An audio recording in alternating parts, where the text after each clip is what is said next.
Selamat datang di channel Cerita Cinta, channelnya Cerita Cinta Romantis. Sebelum lanjut, mohon dukungannya dengan like dan subscribe dulu.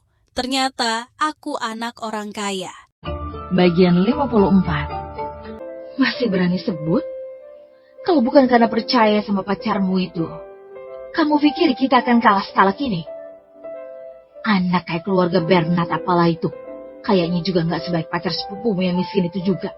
Beneran gak berguna sama sekali. Pada titik ini Meisha jadi marah. Hah? Mana boleh bandingkan pacar miskin sepupuku itu sama Michelleku. Aku bakal ajak mereka keluar besok buat mengejek mereka nanti. Sekalian untuk balasin dendam mama. Saat mendengar ibunya bilang Michelle tak sebaik Erwin yang miskin, Helena merasa tak puas. Berpikir untuk mengajak mereka keluar besok dan mengejek mereka. Itu baru namanya putriku yang baik. Ingatlah, kalau kamu itu yang terbaik. Tapi kalau adik kedua beneran jadi CEO dan mulai penyelidikan dengan serius, kayaknya kita bakal dikeluarkan dari perusahaan kakekmu. Berbicara sampai sini, Meisha merasa ada sesuatu yang tak bisa dilampiaskan keluar dari hatinya. Saudari kedua, Mary, sama sekali tidak berpartisipasi dalam kegiatan operasi dan manajemen di perusahaan.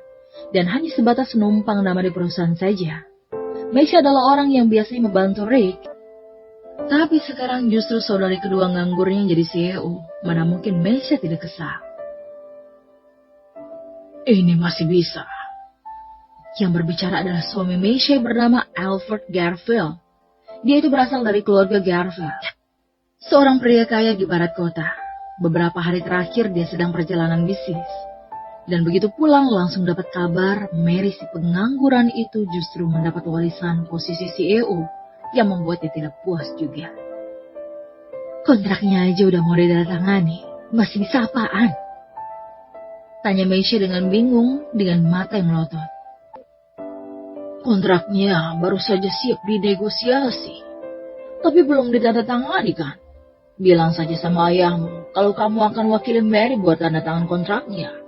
Dengan begitu bukannya posisi CEO bakal jadi milikmu? Alfred berkata dengan tajam. Gak, ini gak bisa. Ayahku tak bodoh. Adik keduanya yang negosiasi kontraknya. Tapi malah aku yang akan tanda tangani nanti. Mana mungkin dia setuju dengan perubahan mendadak kayak gini? Jawab Meisha.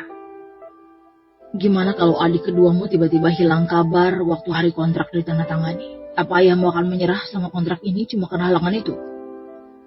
Kata Alfred dengan kejam. Tiba-tiba hilang kabar? Meisha bingung sejenak dan langsung paham maksud Alfred. Jangan-jangan kamu mau? Meisha tak menyelesaikan kata-katanya. Karena maksudnya sudah jelas. Tapi tiba-tiba dia jadi sedikit takut. Tapi kayaknya gak baik deh. Tenang aja, aku gak akan berbuat apa-apa padanya. Cuma mau buat dia menghilang seharian waktu hari penandatanganan kontrak. Dan bakal balikin dia begitu kamu selesai tanda tangan nanti. Alfred berhenti sejenak lalu melanjutkan. Saat dia kembali nanti, nasi sudah menjadi bubur. Jadi dia udah gak bisa apa-apa lagi kalau mau cari ribut. Palingan kita kasih aja 10% saham bonus dari ayahmu itu. Dia juga bakal gak bisa cari ribut lagi. Karena udah dapat untung. Tapi posisi CEO bakal jadi milikmu nanti. Mata Meisha tiba-tiba berbinar saat mendengar ini. Rencana ini lumayan bagus. Memberi 10% saham masih bisa ditoleransi oleh Meisha. Yang terpenting adalah posisi CEO tak boleh sampai jatuh di tangan Mary. Kalau Mary dapat posisi CEO dan mulai menyelidiki masalah internal, takutnya dia akan tertangkap atas perbuatannya pada perusahaan. Selain itu, mau gali uang waktu jadi CEO justru bakal lebih mudah nantinya. Suamiku memang pintar. Aduk saja cepatnya, tapi jangan sampai sakiti adik kedua. Meisha juga tidak benar-benar mau menyakiti Mary. Bagaimanapun, Mary adalah adik kandungnya. Cuma karena demi posisi CEO ini, dia terpaksa harus membuat Mary hilang kabar seharian penuh. Tenang aja, aku tak bodoh. Alfred mengangguk karena dia itu juga tahu batas. Keesokan paginya, Erwin dibangunkan oleh panggilan telepon Lina. Lina mengajak Erwin untuk pergi berbelanja bersama dengan kedua sepupunya beserta pacar mereka. Kamu di mana? Aku akan segera ke sana, kata Erwin sambil menguap, seolah-olah dia belum pernah bersama Lina sebelumnya. Di Jalan Mandro, barat kota. Lina dengan cepat memberitahu lokasinya. Setelah tahu lokasinya, Erwin sedikit terkejut. Sekelompok anak orang kaya ini benar-benar memilih pergi ke jalan terkenal 24 jam buat belanja di sana. Jalan 24 jam ini artinya buka 24 jam penuh. Akan ada orang yang bertugas di shift pagi dan malam. Jadi bisa pergi berbelanja ke sana kapanpun kalau mau membeli sesuatu. Ini adalah jalan yang sangat terkenal di kota Bandung. Tapi barang-barang yang dijual di jalan ini cukup mahal. Merek terkenal, klub, bahkan sampai makanan juga sangat mahal. Walau demikian, jalan ini tetap ramai 24 jam penuh. Dan ada juga yang datang dengan mobil dari kota lain untuk membeli barang ke sini. Yang menunjukkan bahwa jalan Mandro ini sangat terkenal. Aku akan ke sana sekarang. Setelah Erwin menutup telepon, dia sedikit berkemas dan langsung pergi ke jalan Mandro terkenal di barat kota. Saat Erwin tiba, jam baru menunjukkan pukul 9 pagi. Banyak toko yang masih tutup di pinggir jalan, tapi toko-toko utama di jalan Mandro masih buka dan penuh dengan pelanggan. Erwin, akhirnya datang juga. Nah, persiapkan sarapan. Setelah Lina melihat Erwin datang, dia bergegas kemari dengan wajah cantiknya dan memberikan kotak sarapan pada Erwin. Mau berbelanja juga nggak sepagi ini. Sementara Erwin berbicara, dia membuka kotak sarapan yang diberikan Lina dan mengeluarkan sebuah kue berbentuk anak anjing di dalamnya. Ternyata kuenya masih hangat. Kebetulan dia juga belum sarapan dan sudah lapar. Jadi dia langsung membuka mulutnya dan memakannya. Awalnya dia kira rasa kuenya akan manis krim. Tapi tak nyangka, karena dalamnya bukan kue murni, melainkan sesuatu seperti kue beras. Dan bentuk anak anjing yang terlihat dari luar juga bukan terbuat dari krim murni, tetapi seperti dicampur dengan hal-hal lain. Rasanya sangat lembut, ditambah ada cairan manis yang mengalir keluar saat digigit. Rasanya sangat enak, dan ini pertama kalinya Erwin makan kue yang seenak ini. Ini kue apa? Enak banget. Erwin tak bisa menahan diri dan melahap habis kue tersebut. Ini kue pastry dari toko berpredikat Michelin Star. Satu ini 16 juta loh. Lina sangat senang melihat Erwin menyukai kue itu. Satu ini 16 juta. Erwin sedikit terkejut. Kue seukuran telapak tangan ini 16 juta. Ini terlalu mahal. Bukannya ini gak ada bedanya dengan makan uang mentah. Ekspresi terkejut Erwin dilihat terus oleh beberapa pria tampan dan wanita cantik di sebelah. Mereka berempat adalah kedua sepupu Lina beserta pacar mereka. Yang dari desa memang kuno. Kue 16 juta aja udah sekaget itu. Orang yang berbicara adalah Misal, seorang pria kaya di barat kota dan merupakan pacar Helena. Seorang wanita cantik yang berdiri di sebelah adalah sepupu Lina, Helena. Dia juga sangat cantik dan punya tubuh yang bagus, tapi tetap kalah polos kalau dibandingkan dengan Lina. Anak miskin dari pedesaan baru pertama kali makan kue yang semahal itu, jadi reaksi ini bisa dimaklumi. Yang berbicara adalah pacar sepupu Lina bernama Edric Hugo, yang merupakan putra dari keluarga kaya keluarga Hugo di selatan kota. Sedangkan seorang wanita cantik yang memeluk lengannya adalah sepupu Lina bernama Tina. Tina ini juga cantik. Kalau tidak, anak orang kaya itu tak mungkin tertarik dengannya. Generasi Ibu Lina punya gen yang bagus. Walau semuanya anak perempuan, tapi mereka cantik-cantik semua. Ini sungguh sebuah keajaiban. Siapa kalian berdua? Erwin mengerutkan kening dan mengamati mereka berempat bolak-balik, terutama kedua pemuda kaya itu. Karena tatapan kedua pemuda tadi seperti sengaja mengejeknya. Erwin baru pertama kali bertemu dengan mereka. Tetapi kenapa begitu ketemu mereka terlihat seperti tidak senang padanya. Namaku Misa, putra dari keluarga kaya di barat kota. Kudengar, kau yang bantu bibi kedua Helena dapat kontrak. Misa tak senang. Karena ulah Erwin, dia dipandang rendah oleh ibu Helena. Awalnya dia sudah minta bantu wakil CEO perusahaan Relasa Plus Garden. Jadi keberhasilan kontrak seharusnya terjamin. Tapi tiba-tiba muncul Erwin miskin dari pedesaan ini merusak segalanya dan menginjak martabatnya. Ini membuatnya bukan cuma malu di depan Helena, tapi juga dikritik oleh ibu Helena. Mengingat itu, dia mengajak Erwin keluar untuk mencari kembali panggungnya. Oh, ternyata dua anak orang kaya yang tak berguna itu. Yang disebut sampah sama kedua bibi Lina itu kan? Setelah ketemu hari ini kayaknya memang begitu sih. Erwin menjawab sambil tersenyum dengan kata-kata yang tajam bagaikan pisau yang menusuk.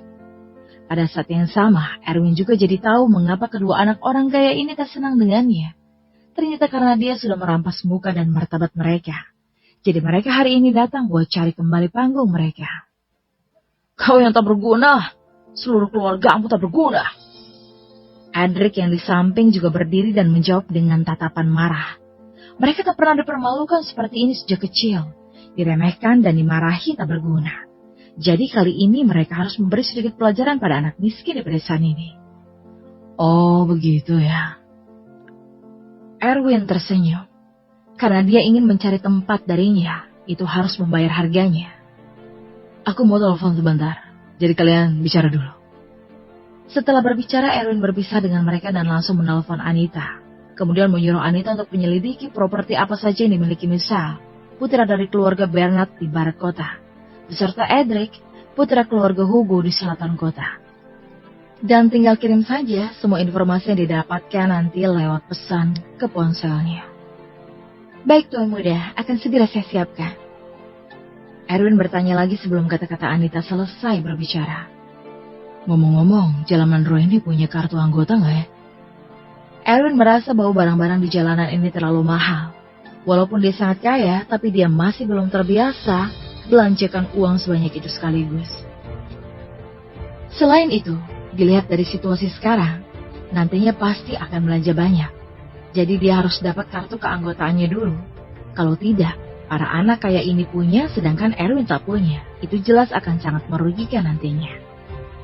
Ada Tuan Muda, kartu keanggotaan tingkat tertinggi di Jalan Mandro itu kartu VIP bintang 9. Sepertinya cuma kurang dari 10 orang di kota Bandung yang punya. Tapi Tuan Diamond seharusnya punya satu juga. Apakah perlu saya antar?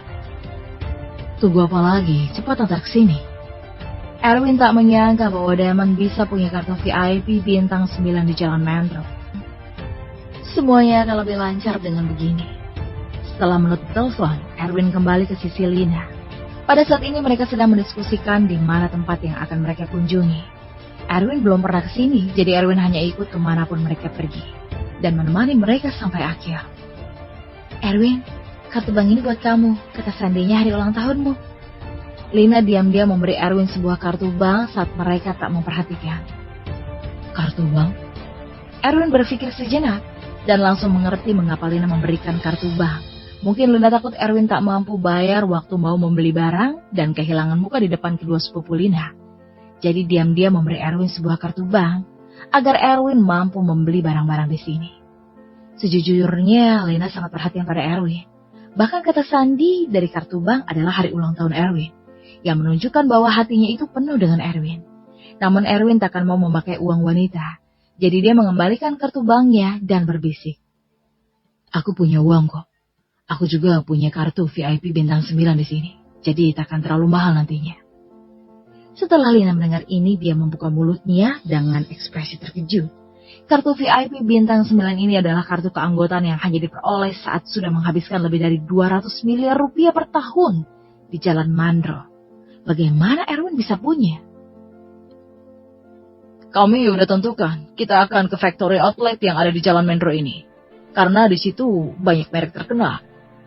Misal melirik Erwin yang mengenakan pakaian murah. Dan jejak penghinaan melintas di matanya. Dia ingin lihat bagaimana Erwin dipermalukan nanti. Tapi kayaknya ada orang pedesaan yang gak mampu deh. Mungkin bakal kaget sama harganya nanti. Edric juga menghina di sampingnya. Benak kedua anak orang kaya ini penuh dengan pikiran untuk mencari tempat bagus untuk mencari panggung. Dan cari muka di depan pacar mereka sendiri. Jadi mereka akan mengejek dan menghina Erwin sebisa mungkin. Dan membiarkan Erwin merasakan rasanya dipermalukan di depan pacar sendiri. Baiklah kalau begitu, aku justru takut kalian gak mampu beli dan kehilangan muka di depan pacar kalian lagi nanti. Kata Erwin sambil tersenyum. Erwin, kau yang hanya anak miskin dan besar mulut. Palingan kau itu dinafkahi sama sepupu keduaku. Memangnya berapa banyak uang yang anak miskin kaya kau punya? Jangan belanja. Bawa kau masuk ke factory outlet aja udah memberi kamu wajah. Kau itu seharusnya tahu yang bisa masuk ke factory outlet di sini, setidaknya anggota bintang 1. Tina juga mulai mengejek. Betul tuh, anak miskin kayak kau itu cuma bisa bohongi sepupu keduaku dengan omongan manismu. Tapi jangan harap bisa belanja di factory outlet di sini hanya mengandalkan omongan saja. Dan sampai kabur juga ya nanti. Helena juga tidak tahan dan ikut mengejek. Kalian akan tahu nanti, aku itu hanya mengandalkan omongan saja atau tidak. Erwin tersenyum tipis di sudut mulutnya. Oke, aku mau lihat kau itu mau so-soan sampai kapan sih? Kalau gitu, ayo kita pergi. Kata Michelle sambil menyeringai. Bentar, aku mau ke toilet dulu. Erwin berpikir sebelum mendapatkan kartu VIP 9 bintang dari Anita, akan lebih baik kalau menunda waktu dulu. Setelah berbicara, dia langsung buru-buru berpisah dengan mereka. Setelah setengah jam kemudian, Anita datang sambil membawa kartu VIP bintang 9 milik Damon. Pakaian pelayan membuatnya terlihat imut dan cantik, sehingga menjadi pusat perhatian banyak orang di Jalan Monroe. Tuan muda, ini kartu VIP bintang 9 Tuan Damon. Selain dapat diskon maksimum 10%, pemilik juga bisa menikmati prioritas berbagai kegiatan. Dan ada beberapa tempat di mana Anda dapat menerima uji coba produk baru secara gratis. Kata Anita sambil terengah-engah. Sepertinya Anita buru-buru lari kemari setelah keluar dari mobil karena mau kejar waktu. Kartu VIP ini punya banyak manfaat dan hak lain yang sudah saya kirim lewat pesan ponsel. Jadi bisa tinggal dibaca saja. Selain itu informasi properti dan industri atas nama kedua anak orang kaya itu juga sudah saya kirim. Makasih ya kerja kerasnya. Kamu pulang duluan aja. Setelah Erwin memasukkan VIP bintang 9 ke dalam saku, dia bertekad untuk memberi mereka sedikit pelajaran. Bersama